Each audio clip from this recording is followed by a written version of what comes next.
సర్పాష గారు, బాలస్వామి గారు నమస్తే. అన్నగారు నమస్తే. విశ్వ హిందూ పరిషత్కి సంబంధించిన ప్రచార ప్రముఖు బాలస్వామి గారు మనతో ఉన్నారు. అంటే ఈ క్రైస్తవంలోకి మారితే ఎస్సీ హోదా రద్దే అనే అంశము సుప్రీంకోర్టు తీర్పు ఇవ్వడము ఈరోజు ప్రధాన అంశంగా బ్యానర్ ఐటంగా వచ్చింది. దీనిపైన మీ స్పందన ఏంది? ముందుగా కేరళలో ఉన్నటువంటి అందరికీ కూడా నమస్కారం తెలియజేస్తున్నాను. మీ ఛానల్ ద్వారా కూడా ఈరోజు ప్రధానంగా ఈ దేశంలో ఉన్నటువంటి ఒక సమస్యను సుప్రీంకోర్టు ఏ విధంగా తీర్పు చెప్పింది అనేటువంటి విషయంపై చర్చ పెట్టడం అభినందనీయం. విశ్వ హిందూ పరిషత్ ఈ యొక్క సుప్రీంకోర్టు తీర్పును సాదరంగా స్వాగతిస్తున్నది. ఎందుకోసం అంటే ఇదే ఇష్యూ పైన ఎవరైతే సర్టిఫికెట్లు ఒక కులము, నిత్య జీవితంలో వారి వ్యవహారిక ఆచార వ్యవహారాలలో ఒక జీవితము ఒక ఆచారము వ్యవహరిస్తున్నటువంటి వ్యక్తులపై వాళ్ళ యొక్క నడవడికపై చర్యలు తీసుకోవాలని చెప్పేసి విశ్వ హిందూ పరిషత్ గతం నుంచి కూడా డిమాండ్ చేస్తూ పోరాటం చేస్తూ వస్తున్నది. అయితే రాజకీయ ఒత్తిళ్ల కారణంగా మతం మారినటువంటి వ్యక్తులు ఈ రాజ్యాంగాన్ని ద్రోహం చేస్తూ ఈ యొక్క రాజ్యాంగబద్ధ పదవులు అనుభవిస్తూ అంబేద్కర్ గారు రచించినటువంటి రాజ్యాంగాన్ని అవమానం చేసినటువంటి సంఘటనలు మనం చూస్తున్నాం.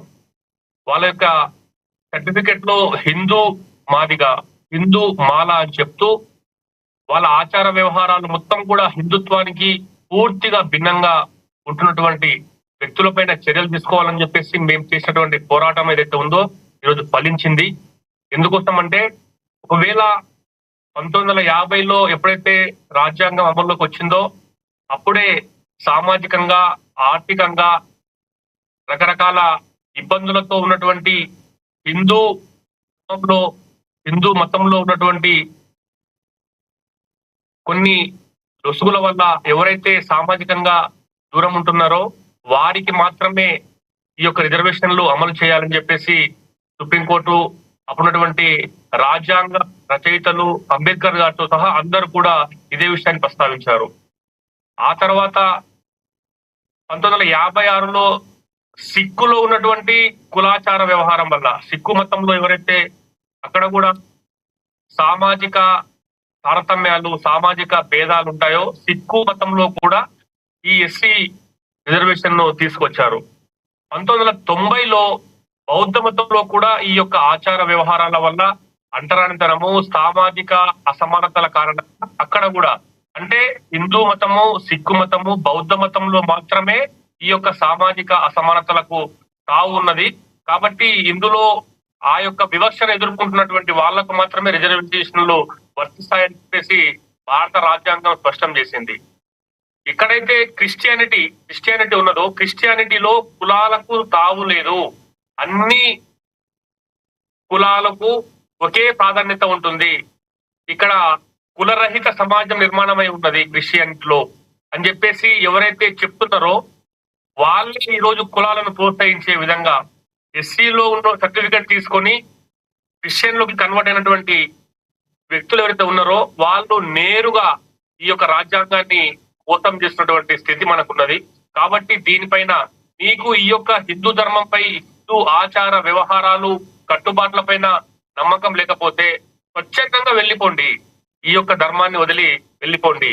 కానీ ఈ యొక్క ధర్మాన్ని పాటిస్తున్నట్లే ఉంటూ నీ సర్టిఫికెట్ లో హిందూ మాదిగా, హిందూ మాల అని చెప్పేసి సర్టిఫికెట్ పొంది, రిజర్వేషన్లు పొంది, ఎమ్మెల్యేలుగా, ఎంపీలుగా రకరకాల ఉద్యోగాల్లో కూడా ఎస్సీ హోదాతో నీవు లబ్ధి పొంది నీ ఆచార వ్యవహారం మొత్తం కూడా హిందూ ధర్మానికి వ్యతిరేకంగా క్రిస్టియానిటీ అవలంబిస్తున్నటువంటి వ్యక్తులకు ఇది చెంపపెట్టు.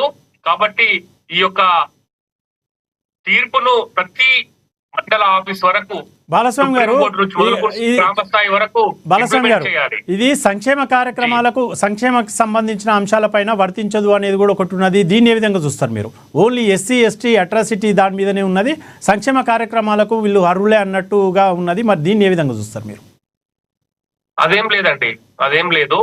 సుప్రీంకోర్టు తీర్పులో స్పష్టంగా ఉన్నది.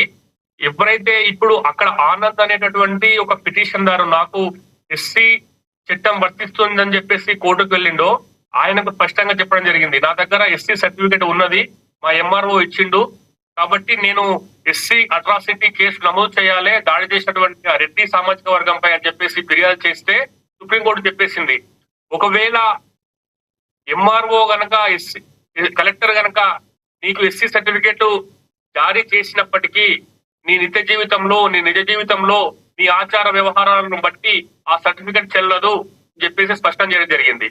ఇది కేవలం రిజర్వేషన్లు, విద్య, వైద్యము, ఉద్యోగము, రాజకీయ రంగాలకే కాదు, నీవు సంక్షేమ పథకాల్లో కూడా దానికి చెల్లదు. ఏదైతే సంక్షేమ పథకాలు వేరు, మిగతా విద్యా, ఉద్యోగ, రాజకీయ సంబంధించినటువంటి రిజర్వేషన్లు వేరు అనేది కానే కాదు. ఒకవేళ ఈ విధంగా చేసినట్టుంటే వాళ్ళ యొక్క మళ్ళొక్కసారి నిన్న చెప్పినటువంటి తీర్పును తిరిగి చదువుకోవాలి. ఓకే, ఒక నిమిషం దేవిప్రసాద్ గారు, ఈ అంశం పైన మీరేమంటారు?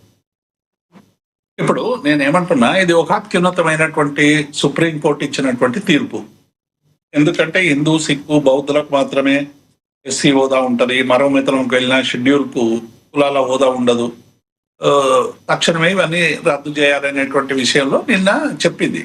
కాబట్టి ఈ కోర్టు తీర్పును మనం పూర్తిగా ఎందుకంటే ఈ మొత్తం అసలు తీర్పు ఏముంది, ఏంటి విషయాలు అనేటువంటి పూర్తిగా మనం సమీక్షించకుండా దీని మీద కోర్టు తీర్పుకు సంబంధించినటువంటి విషయం మీద విశ్లేషణ చేయడం అనేటువంటిది సరైంది కాదనేటువంటిది నా ఉద్దేశం. రెండు మతానికి సంబంధించి స్వేచ్ఛ, ఏ పౌరునికైనా ఏ మతంలోనికైనా పోయేటువంటి స్వేచ్ఛ ఉండేటువంటి రాజ్యాంగంలో ఉంది. కాబట్టి ఈ సంక్షేమ పథకాలకు సంబంధించి కానీ, అట్రాసిటీస్ కేసుకు సంబంధించినటువంటి కానీ, ఒక మతం నుంచి ఒక మతాన్ని ఆచరించడం ద్వారా తన సామాజికంగా ఉన్నటువంటి వివక్షలు దూరం అయ్యేటువంటి అవకాశం ఉంటుందా లేదా, వీటన్నిటి మీద కూడా కొంత లోతైనటువంటి చర్చ జరగాల్సినటువంటి అవసరం ఉంది. డెఫినెట్ గా ఈ తీర్పు మొత్తం మేము చూసిన తర్వాత మా పార్టీ పరంగా స్పందిస్తాం. శ్రీనివాస్ రెడ్డి గారు. ఓకే, దేవిప్రసాద్ గారు, రాజకీయంగా కూడా ఎస్సీ రిజర్వేషన్లు, ఎస్సీ ఎస్టీ ఉన్న దగ్గర ప్రజాప్రతినిధులుగా ఈ కన్వర్టెడ్ క్రిస్టియన్స్ కూడా చాలా మటుకు మీరు సరే మనము గమనించినంత వరకు అయితే చాలా మటుకు మెజారిటీగా వాళ్ళ హక్కులు కోల్పోతున్నారు. కన్వర్టెడ్ క్రిస్టియన్స్ ఎస్సీ హోదాలో నిలబడడం జరుగుతుంది. దీన్ని ఏ విధంగా చూస్తారు మీరు? ఇప్పుడు శ్రీనివాస్ రెడ్డి గారు, మనం చాలా సందర్భాల్లో చూస్తాం ఎస్సీలకు, ఎస్టీలకి, మిగతా వాటికి వచ్చేటువంటి రిజర్వేషన్లను ఇతర వర్గాలు దొంగ సర్టిఫికెట్లు సాధించో లేకుంటే రకరకాల ప్రలోభాలు పెట్టో చేసి వాళ్ళ హక్కుల్ని కాలరాసేటువంటి ప్రయత్నం సమాజంలో చాలా కాలంగా జరుగుతూ ఉంది. బాలస్వామి గారు అన్నట్టు క్రైస్తవులల్లా కులరహిత సమాజం ఉన్నదంటే నేనైతే ఒప్పుకోను. ఎందుకంటే అందులో కూడా రెడ్డి క్రైస్తవులు ఉన్నారు, మాల క్రైస్తవులు ఉన్నారు, మాదిగ క్రైస్తవులు ఉన్నారు. మీరు అన్నట్టు వీళ్ళంతా కన్వర్టెడే కదా, వీళ్ళంతా కూడా కన్వర్టెడే. అంటే అందుకే కన్వర్ట్ అయినటువంటి వాళ్ళకు బీసీ